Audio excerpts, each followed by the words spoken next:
5 ক্রমের ম্যাজিক বর্গ নির্ণয় করার জন্য আমরা মধ্যে 3টি ঘর ফাঁকা রেখে সাইডেরগুলোতে ক্রস দেব।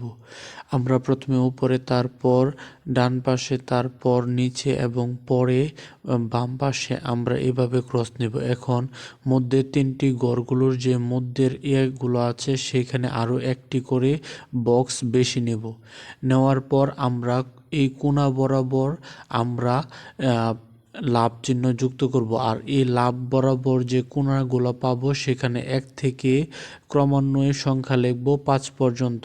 প্রথমে 1 2 3 4, পরে 5, এরপরে এইখানে 6 থেকে 10 পর্যন্ত সংখ্যা লিখব। 6 7 8 9 10, এরপরে 11 থেকে 15 পর্যন্ত সংখ্যা লিখব। 11 12 13 14 15, এরপরে 16 থেকে 20 পর্যন্ত সংখ্যা লিখব। এখানে 21 থেকে আমরা 25 পর্যন্ত সংখ্যা লিখব। এখন আমরা 5 বর্গের ম্যাজিক বর্গটিকে চিহ্নিত করব।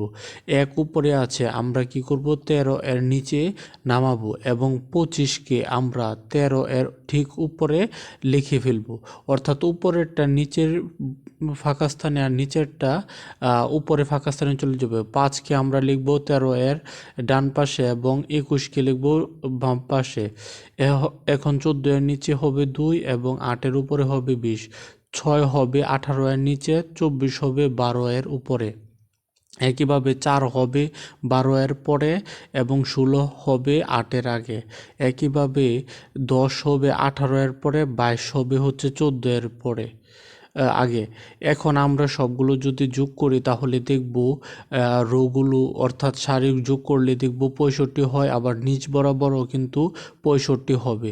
এটি একটি নিয়ম। এছাড়াও আরও কয়েকটি ভিন্ন ভিন্ন নিয়ম আছে সলভ করার। 5 বর্গের ম্যাজিক বর্গ